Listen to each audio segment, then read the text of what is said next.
Hi friends, ಎಲ್ಲರೂ ಹೇಗಿದ್ದೀರಾ? ಚೆನ್ನಾಗಿದ್ದೀರಾ ಅಂತ ಅಂದ್ಕೊಂಡಿದ್ದೀನಿ. ನಾನಿವತ್ತು ಕೊತ್ತಂಬರಿ ಸೊಪ್ಪು ಟೊಮೊಟೊ ಉಪಯೋಗಿಸಿ ಒಂದು ಒಳ್ಳೆ ಚಟ್ನಿ ಮಾಡೋದನ್ನ ತೋರಿಸ್ತಾ ಇದ್ದೀನಿ. ಬನ್ನಿ ಹೇಗೆ ಮಾಡೋದು ನೋಡ್ಕೊಂಡು ಬರೋಣ. ತುಂಬಾ ರುಚಿಯಾಗಿರುತ್ತೆ. ಈ ಥರ ಒಂದು ಸಲ ಮಾಡ್ಕೊಳ್ಳಿ. ನೀವಂತೂ ಒಂದು ಸಲ ತಿಂದರೆ ಸಾಕು, ಮತ್ತೆ ಮತ್ತೆ ತಿಂತಾನೆ ಇರ್ತೀರಾ ಮಾಡ್ಕೊಂಡು. ನೋಡಿ, ನಾನು ಒಂದು ಅರ್ಧ ಕಟ್ ಆಗೋಷ್ಟು ಕೊತ್ತಂಬರಿ ತಗೊಂಡಿದ್ದೀನಿ, ಒಂದು ಗೆಡ್ಡೆ ಬೆಳ್ಳುಳ್ಳಿ ಬಿಡಿಸಿಟ್ಕೊಂಡಿದ್ದೀನಿ, ಒಂದು 10 ಹಸಿರು ಮೆಣಸಿನ್ಕಾಯಿ ತಗೊಂಡಿದ್ದೀನಿ, ಒಂದು 4 ಟೊಮೊಟೊ ತಗೊಂಡಿದ್ದೀನಿ. ಟೊಮೊಟೊ ಎಲ್ಲ ಕಟ್ ಮಾಡಿ ಇಟ್ಕೊಳ್ಳೋಣ. ನೋಡಿ, ನಾನು ಟೊಮೊಟೊ ಎಲ್ಲ ಕಟ್ ಮಾಡಿ ಇಟ್ಕೊಂಡಿದ್ದೀನಿ. ಇತ್ತ ಒಂದು ಬಾಣಲಿ ಕೂಡ ನಾನು ಬಿಸಿಗೆ ಇಟ್ಕೊಂಡಿದ್ದೀನಿ, ಅದಕ್ಕೆ ಆಯಿಲ್ ಕೂಡ ಹಾಕ್ಕೊಂಡಿದ್ದೀನಿ. ನೋಡಿ, ನಾನು ಮೆಣಸಿನ್ಕಾಯಿನೆಲ್ಲ ಹಾಕಂತ ಇದ್ದೀನಿ. ಹಸಿರು ಮೆಣಸಿನ್ಕಾಯಿನೆಲ್ಲ ಎಣ್ಣೆ ಒಳಗಡೆ ಹಾಕಂತ ಇದ್ದೀನಿ. ಇದನ್ನು ಒಂದು ಸ್ವಲ್ಪ ಫ್ರೈ ಮಾಡ್ಕೊಳ್ಳೋಣ. ಯಾರಾದರೂ ಹೊಸ್ದಾಗಿ ನನ್ನ ಚಾನಲ್ ನೋಡ್ತಾ ಇದ್ರೆ ಪ್ಲೀಸ್ ಸಬ್ಸ್ಕ್ರೈಬ್ ಆ್ಯಂಡ್ ಲೈಕ್ ಮಾಡಿ, ಶೇರ್ ಮಾಡಿ, ಕಮೆಂಟ್ ಮಾಡಿ, ಪ್ಲೀಸ್ ಸಪೋರ್ಟ್ ಮಾಡಿ. ನೋಡಿ, ಇದನ್ನು ಕೂಡ ನಾನು ಫ್ರೈ ಮಾಡ್ಕೊಂಡಿದ್ದೀನಿ. ನಾನಿವಾಗ ಒಂದು ಗೆಡ್ಡೆ ಬೆಳ್ಳುಳ್ಳಿ ಕೂಡ ಅದನ್ನು ಕೂಡ ನಾನು ಹಾಕಂತ ಇದ್ದೀನಿ. ನೋಡಿ, ಇದನ್ನು ಕೂಡ ನಾವು ಫ್ರೈ ಮಾಡ್ಕೊಳ್ಳೋಣ.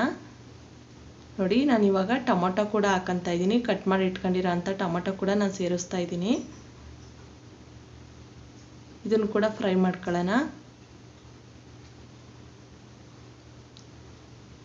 ನೋಡಿ, ನಾನು ರುಚಿಗೆ ತಕ್ಕಷ್ಟು ಉಪ್ಪು ಕೂಡ ಹಾಕಂತ ಇದ್ದೀನಿ. ನಾನು ಇದಕ್ಕೆ ಉಪ್ಪು ಸೇರಿಸ್ತಾ ಇದ್ದೀನಿ.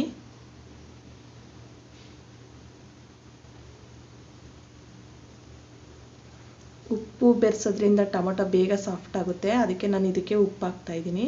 ನೋಡಿ, ಒಂದು ಸ್ವಲ್ಪ ಅರಿಶಿಣದ ಪುಡಿ ಕೂಡ ಹಾಕಂತ ಇದ್ದೀನಿ.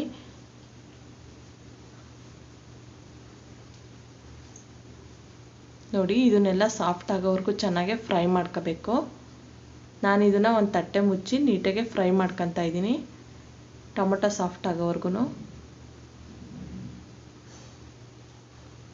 ನೋಡಿ, ತೆಗಿತಾ ಇದ್ದೀನಿ. ಟೊಮೊಟೊ ಎಲ್ಲ ಸಾಫ್ಟ್ ಆಗಿದೆ, ನೋಡ್ಬೋದು ಎಷ್ಟು ಮೆತ್ತಗಾಗಿದೆ ಟೊಮೊಟೊ. ಈ ಥರ ಆಗಬೇಕು. ತುಂಬಾ ರುಚಿಯಾಗಿರುತ್ತೆ.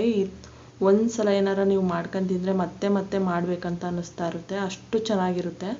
ನೋಡಿ, ನಾನು ಕೊತ್ತಂಬರಿ ಕೂಡ ಅದಕ್ಕೆ ಹಾಕಂತ ಇದ್ದೀನಿ. ಇದನ್ನು ಕೂಡ ಅದೇ ಎಣ್ಣೆಲಿ ಫ್ರೈ ಮಾಡ್ಕೋಬೇಕು.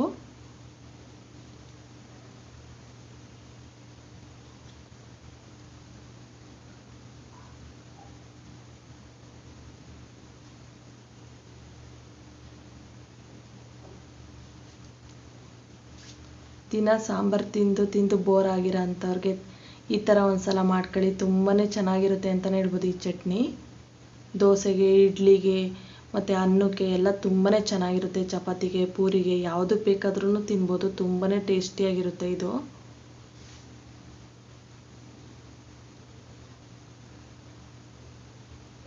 ನೋಡಿ, ಇದಕ್ಕೆ ಕೂಡ ನಾನು ಮುಚ್ಚಿ ಬೇಯಿಸ್ಕೊತಾ ಇದ್ದೀನಿ.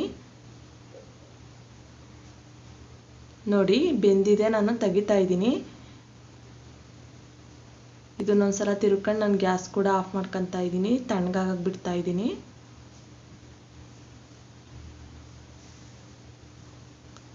ತುಂಬ ಈಸಿ ಫ್ರೆಂಡ್ಸ್, ಒಂದು 5 ನಿಮಿಷದಲ್ಲೆಲ್ಲ ಆಗೋಗ್ಬಿಡುತ್ತೆ. ನೋಡಿ, ನಾನು ಒಂದು ಸಣ್ಣ ಮಿಕ್ಸಿ ಜಾರ್ಗೆ ಹಾಕೊಂಡು ಇದನ್ನು ಗ್ರೈಂಡ್ ಮಾಡ್ಕೊತಾ ಇದ್ದೀನಿ.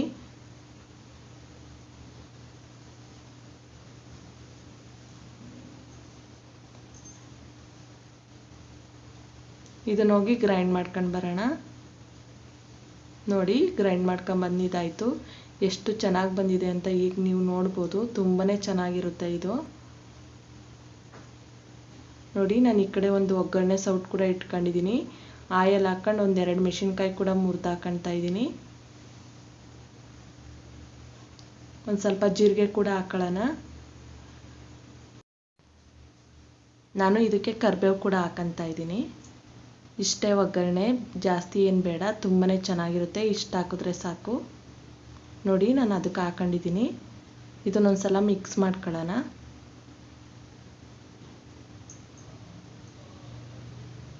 ನಿಮ್ಗೆ ಈ ವಿಡಿಯೋ ನೋಡಿ ಏನಾದ್ರು ಇಷ್ಟ ಆಯ್ತಂದರೆ ಪ್ಲೀಸ್ ಸಬ್ಸ್ಕ್ರೈಬ್ ಆ್ಯಂಡ್ ಲೈಕ್ ಮಾಡೋದನ್ನ ಮರಿಬೇಡಿ.